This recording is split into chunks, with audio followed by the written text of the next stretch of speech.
Olá, gente!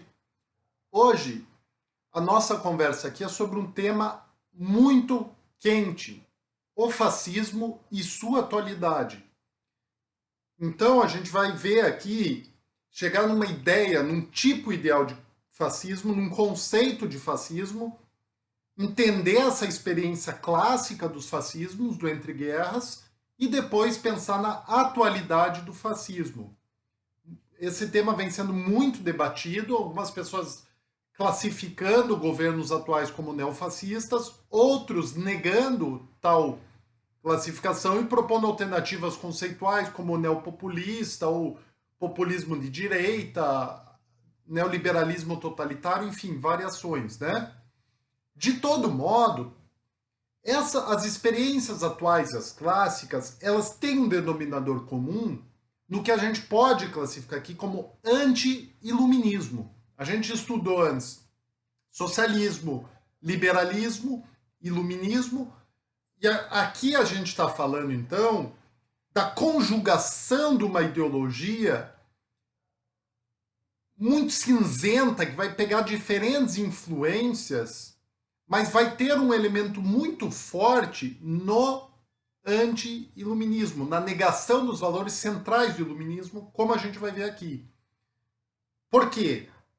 O fascismo ele vai guardar uma relação direta com os movimentos românticos, com a negação da racionalidade, com a negação da razão humana, dos direitos individuais, das liberdades básicas e de uma igualdade plena dos sujeitos, propondo então um viés que daí tem um flerte com o darwinismo social, uma perspectiva da vida como uma luta permanente pela sobrevivência dos grupos ou raças uns contra outros. Então, uma visão belicosa que vai enfatizar a necessidade de força.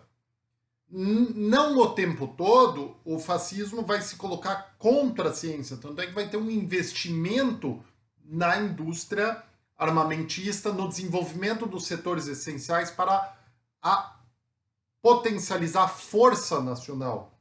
Mas o discurso em si, ele é um discurso voltado a essa ação, o tempo todo fomentando a ação, a mobilização, o ódio e o medo. Então o fascismo ele vai ter sempre um apelo sentimental à defesa de uma tradição, a defesa de um povo, a defesa do modo de vida ameaçado. A ideia da ameaça é central. Então, diante das incertezas, dos medos sociais, vai se explorar a ideia de um inimigo infiltrado no nosso meio que está nos pervertendo, nos distorcendo e que precisa ser eliminado. Então, a ideia de uma ameaça iminente, existencial, que precisa ser extirpada do corpo nacional. Sempre a ideia do comunista, a ideia ou do... Isso pode ser racializado também, a ideia de um judeu na Alemanha nazista. A ideia, então, também tem um viés da sexualidade, né? O próprio nazismo perseguiu muitos homossexuais. A ideia, então, de sujeitos que estão distorcendo, pervertendo o corpo social, a pureza social. Então, vejam, há uma defesa aqui do impulso vital sobre a racionalidade, a ideia da vida, dos impulsos dos sujeitos. Então, a criação desses corpos fortes, preparados para a guerra. E, claro, com o cérebro atrofiado. Por que com o cérebro atrofiado? Porque justamente a construção desse discurso é antirracional e anti-intelectual. Não há um debate. O fascismo se caracteriza pela sistematização da mentira, pela criação de uma realidade paralela, e daí a dificuldade de dialogar e convencer sujeitos que aderiram a essa visão de mundo de elementos óbvios. Porque o fascismo constrói uma visão de mundo sistemática, fechada, fundada numa propaganda constante e insistente, que vai mobilizando esses impulsos primários, todo esse lado irracional. Então a defesa aqui, sempre dessa ação, a defesa da violência purificadora, a defesa da manutenção das hierarquias, de uma ideia de uma natureza social. Essa hierarquia pode ser das raças, pode ser dentro do corpo social. A ideia aqui, muito explorada pelo Freud, né, a análise do eu e psicologia de massas, do líder, esse líder infalível, esse líder como chefe da horda primitiva, esse líder que serve como modelo, como exemplo. Então, tudo que ele fala precisa ser executado, essa adoração a um líder infalível. Só isso já traz todo esse elemento da irracionalidade, porque situa esses sujeitos para além do campo do debate crítico, político. Inclusive, a perspectiva que não é da política como uma arena de debate, de conflito que vai se resolver dentro das instituições. A ideia aqui é o contrário, daí também o caráter anti-iluminista é da política como essa expressão da luta pela sobrevivência. Então, as divergências, dissidências precisam ser suprimidas, elas enfraquecem o corpo nacional que precisa estar unificado. Então, no fundo de qualquer manifestação fascista, seja clássica, seja contemporânea, está a exploração de uma ideia de crise.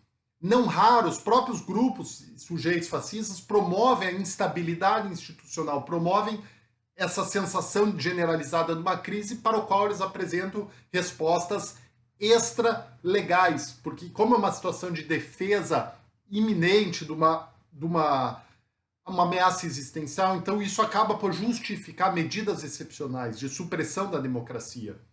Porque a perspectiva aqui é uma não valorização das instituições do equilíbrio de poder, e sim a encarnação no líder, no partido, no movimento, da verdade coletiva, da vontade nacional, que divide um campo político entre o nós, puros, verdadeiros, sempre certos, e eles, que são os nossos inimigos existenciais. Percebo aqui como isso ajuda a entender a dificuldade nossa de dialogar na contemporaneidade com sujeitos que estão convencidos por essa visão de mundo, que estão reféns de toda essa propaganda sistematizada. Nessa narrativa, algo muito presente é a autovitimização.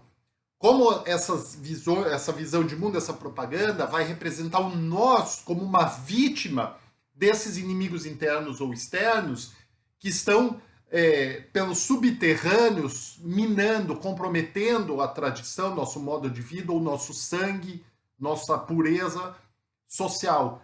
Então é necessário, de novo, suprimir todos os direitos individuais, é necessário adotar medidas de emergência para expurgar esse mal.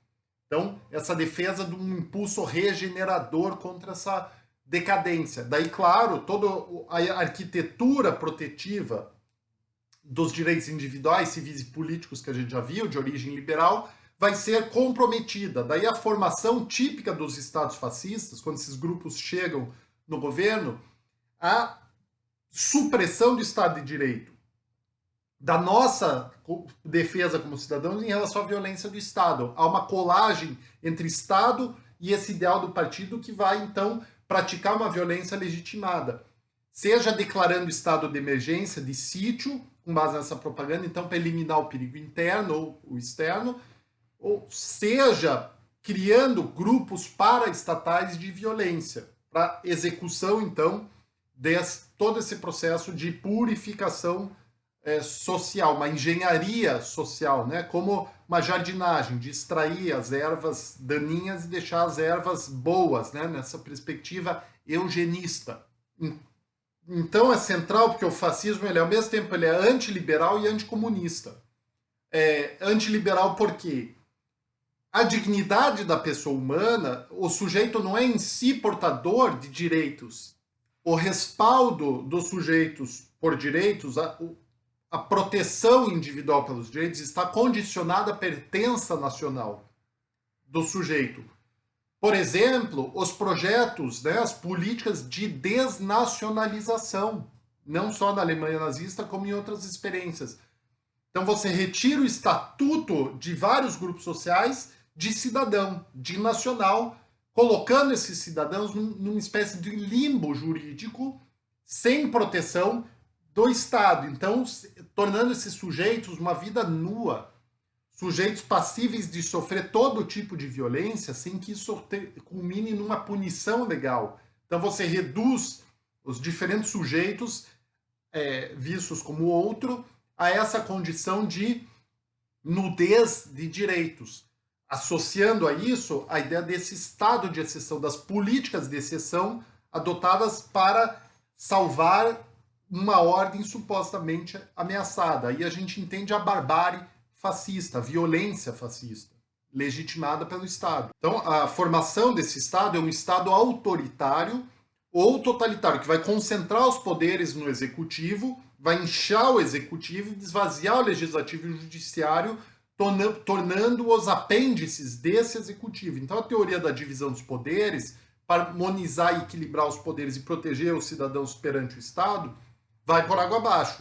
Esse Estado, então, se torna um agente de prática dessas ações de ingéria social, de violência social. E é terrível aqui, porque isso está acoplado com uma propaganda sistemática de demonização da alteridade. Então, os fascismos se caracterizam pela radicalização social, pela demonização do outro, por criar um abismo.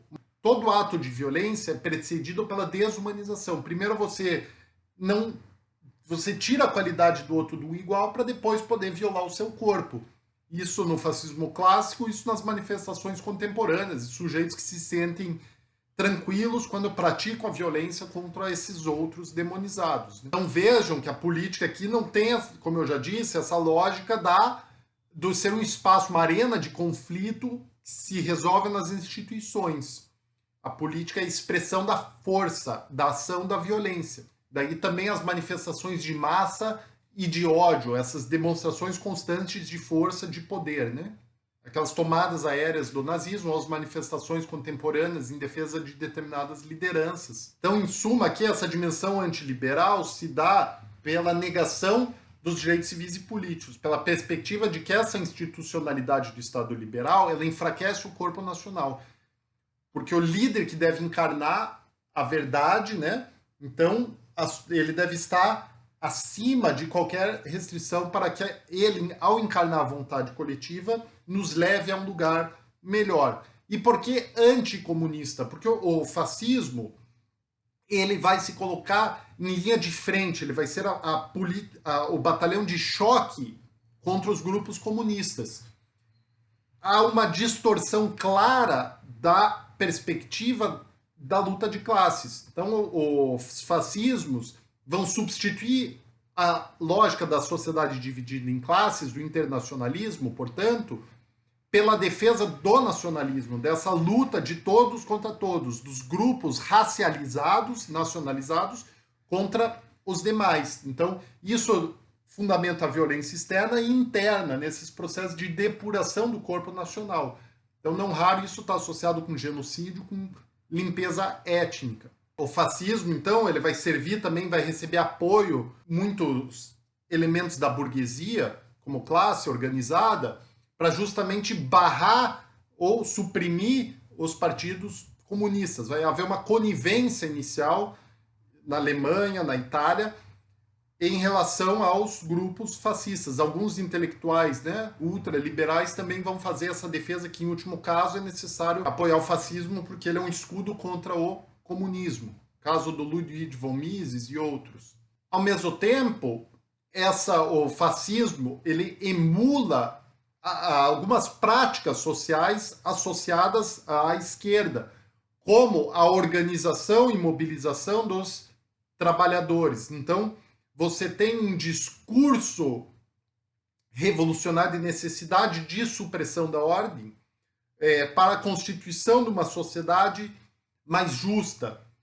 Só que a diferença se dá nos termos dessa justiça social. Na perspectiva fascista, é a constituição desse Estado que vai unificar os diferentes sujeitos sociais, colocando, então, a nação como elemento definidor primário e não a classe. Esse Estado que regula a sociedade, um Estado unitário, portanto, que vai dar conta de integrar os diferentes sujeitos. Então, há, sim, também um comunitarismo. Então, essa ênfase no coletivo, mas é um coletivo tutelado a partir de cima, manobrado a partir, então, do pequeno comitê do partido que se sobrepõe, né, quando chega na condição de Estado, se sobrepõe ao aparelho de Estado. Há uma duplicação, né, como dizia Hannah Arendt, das funções do Estado. Então, aqui eu quero destacar um terceiro elemento, que é a sistematização da mentira nos fascismos. Então, a criação de uma realidade paralela associado à censura dos outros meios, que vai fazer com que essa base social só tenha acesso a essa visão de mundo, naturalizando essa perspectiva. Isso ajuda a entender que os fascismos não criam um bando de sujeitos passíveis de serem considerados anormais clinicamente. São sujeitos sociais que estão convencidos dessa lógica de mundo e, portanto, naturalizam diferentes ações que ganham respaldo social. Então, essa violência contra o outro é porque esse outro já não é mais um ser humano, ele é um sujeito que representa socialmente uma ameaça. Então, esses sujeitos são capazes de novo, tese da banalidade do mal da Hannah Arendt, ao mesmo tempo que eles exterminam grupos sociais, eles conseguem, no fim do dia, chegar em casa, abraçar sua esposa, ser carinhosos com os filhos, porque não há nada de errado nessas práticas sociais. Se a gente pega aqui um viés da psicanálise, as teses do Wilhelm Reich sobre a psicologia de massas e o fascismo, a gente tem a mobilização de elementos do inconsciente, desses impulsos vitais, como, por exemplo, a repressão da sexualidade, a canalização para esses rituais de compensação psíquica ou de sublimação, né? Quando os sujeitos vão nesses cultos de massa e ali então manifestam sob outros canais sublimados a sexualidade reprimida. Os medos, os impulsos, então tudo isso vem à tona e é mobilizado. Como eu havia dito, então a retórica fascista é revolucionária, mas as práticas são conservadoras. A lógica é de manter a estrutura social. Daí a classificação, por exemplo, do Norberto Bobbio como o fascismo ser de extrema direita, que é uma definição aceita no universo acadêmico, e o comunismo de extrema esquerda. Extrema porque ambos vão negar a institucionalidade, né? Vão propor esses meios de superação dessa institucionalidade. Voltando aqui para o fascismo, essa retórica revolucionária é da supressão desse ordenamento, dessa ordem social ameaçada, para a criação de uma outra. Então, no discurso, é um repúdio ao presente e a defesa de uma revolução. Geralmente isso está associado com uma idealização do passado, o mito de uma idade de ouro, para o qual é necessário retornar, onde havia família, pureza do corpo social, da determinada religião, daí são as variações do discurso fascista, né, conforme cada país. O que há de comum é o essencialismo, a defesa de uma essência que precisa ser protegida, preservada. Face a isso, a necessidade de uma ação violenta contra o outro, essa depuração social. Então, associado ao fascismo é central o ultranacionalismo, o chauvinismo, uma defesa insistente, sufocante dos elementos nacionais, como elementos de coesão, né?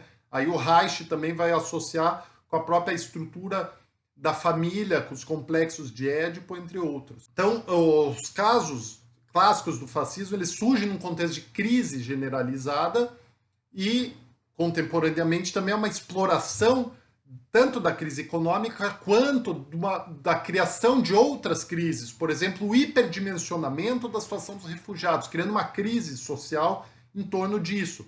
Então você tem estados na Europa, como a Hungria, com baixíssimo percentual de refugiados, mas isso é mobilizado na propaganda e criado como uma grande ameaça. Então o fascismo sempre cria essa fantasmagoria, esses fantasmas que nos ameaçam, né? O estereótipo mais conhecido é o fantasma do comunismo. Até hoje, né? Como se houvessem partidos comunistas organizados e prontos para subverter a ordem social, né? Esse hiperdimensionamento da ameaça, né? Porque isso mobiliza, isso solidifica, coesiona o nosso. Então vejam, essa ameaça, essa propaganda está ligada com a supressão do ordenamento jurídico, como eu falei, com a adoção de medidas extrajudiciais, excepcionais, que vão acabar com a estrutura democrática.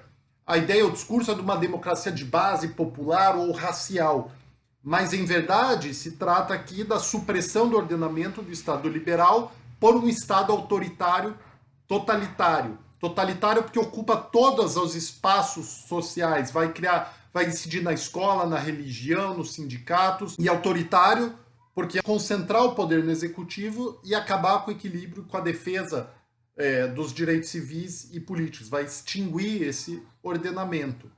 Mas os fascismos têm a ver com a constituição do Estado totalitário, embora não haja consenso, né, sobre o grau de totalitarismo da Itália, por exemplo. Também nos casos clássicos, a constituição das milícias fascistas que vão praticar a violência em paralelo ao Estado. O Estado, na ordem liberal, é o único, né, o que tem o monopólio da violência social, e você tem a criação desses grupos que não raro vão contar com a conivência ou ser constituídos a partir de sujeitos que constituem as forças de segurança oficiais ou estão delas afastados. São essas milícias, né, que vão reforçar essa tropa de choque fascista. Então é fundamental perceber, nos casos clássicos também, que o fascismo, nesse caráter totalitário, ele vai suprimir as instituições de organização da classe trabalhadora. Ele vai intervir de forma autoritária nos sindicatos, ou mantendo-os, mas de forma tutelada, ou acabando com eles. Vai acabar com a organização partidária, vai extinguir essa lógica. Então, a defesa do partido único, o meu partido é a Alemanha. Como se essa idealização, então, da nação como um elemento unitário e não um conjunto heterogêneo com diferentes representações possíveis, né? Onde todos têm voz e vez. Como entender? Agora pensando na pertinência ou não do conceito de fascismo para os casos contemporâneos, um teórico dos fascismos vai falar de grau de fascismo, que é próximo da categoria do tipo ideal. Então, você tem um modelo de fascismo, que é o que eu tentei construir aqui com vocês, os elementos fundantes, né, mais importantes, comuns às experiências, e a partir desse modelo, desse tipo ideal, a gente pode aproximar as diferentes experiências, chegando então de graus de fascismo. Mas o debate sobre o neofascismo, ele é um debate em aberto. Alguns vão ter uma definição muito específica. Neofascismo são os grupos que reivindicam a origem fascista, o passado fascista. Portanto, seriam os neonazistas, que vão reivindicar abertamente, vão propor uma revisão histórica, o que anda na moda ultimamente. Outros usam o termo neofascista com um caráter mais geral, tentando capturar as experiências que se valem da retórica fascista, de um tipo ideal de organização e ideologia fascista. Fato é que quando a gente pensa aqui, por exemplo, na linha do Jason Stanley, que o fascismo se funde na instrumentalização da mentira e na criação de uma polarização social de nós e eles, a gente vai perceber a pertinência de aproximar lideranças contemporâneas e movimentos da retórica fascista clássica. Mas se a gente está pensando na defesa do modelo de Estado, a gente tem uma diferença grande entre as perspectivas contemporâneas da extrema-direita e as perspectivas clássicas. Há uma diferença grande aqui em aspectos da conjuntura. A gente vive numa conjuntura de globalização, o que também está associado com o fortalecimento do discurso etnonacionalista. Com muito dessa onda, então, neofascista, neopopulista, ela também pode ser pensada a partir disso, de uma ansiedade, uma angústia diante da fragilização dos direitos sociais e econômicos. Você tem a transferência para a dimensão cultural, a guerra cultural, a guerra ao outro, essa demonização do outro, das minorias sociais como representantes de um universalismo, de um modelo de sociedade liberal que fragiliza o corpo social, a essência social que precisa ser protegida. Daí a gente percebe um fortalecimento contemporâneo da xenofobia, da islamofobia, do antissemitismo, diferentes expressões de racismo, como isso, então, vai servir, né, um corpo propício, né, uma massa propícia ao fermento fascista. Por isso que essa onda vem crescendo também, aproveitando desses elementos conjunturais, aos quais a gente soma a crise econômica desde 2008, fragilizando as relações sociais, a mercantilização de direitos, né, a substituição de direitos sociais pela prestação, a venda deles como mercadorias também, vulnerabilizando o tecido social, aumentando a angústia, a incerteza, a precarização das relações de trabalho também, a crise ambiental difundida. Então, tudo isso gera uma sensação de ansiedade, de medo social, que é muito bem instrumentalizada por esses grupos e líderes. Não podemos esquecer também do terrorismo, né? Essa ideia do terrorismo islâmico, dessa ameaça existencial da Europa nos Estados Unidos, mas que em paralelo oculta também o terrorismo praticado justamente por esses grupos, como o massacre na Noruega, diferentes massacres nos Estados Unidos, motivados, claro, por todo esse imaginário conspiratório dos fascismos. Então é isso, gente. Só para finalizar, pensando em sala de aula, como abordar isso? Pô, vamos partir do presente. Vamos levar notícias sobre violência social motivada por esses grupos. Vamos levar discursos de lideranças contemporâneas, que eu não preciso nem mencionar quais são,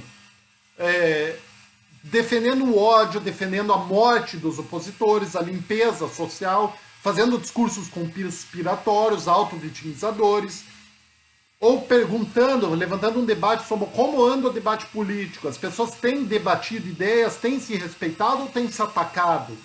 Pensando nessa polarização social. Então vamos partir dos elementos contemporâneos para o passado.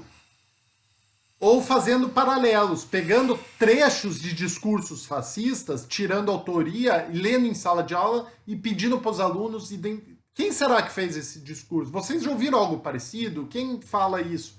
Então, mostrando esses paralelos. Daí a gente vai ter essa educação que integra os sujeitos na realidade e permite defender a dignidade humana e as instituições democráticas, um modo de vida sustentável e solidário, que é a exigência da BNCC. Essas são as competências. Porque justamente contra os fascismos que se fundam, se institucionalizam os direitos humanos após a Segunda Guerra. Então, não há como legitimar discursos e práticas fascistas ou neofascistas achando que elas podem conviver com a institucionalidade democrática. Não, elas vão tentar justamente implodir essa institucionalidade. Conforme a BNCC, é competência do ensino de ciências humanas a defesa das instituições democráticas e da dignidade humana, que é justamente violada por esses discursos de ódio. Então, gente, por hoje está de bom tamanho, sigamos.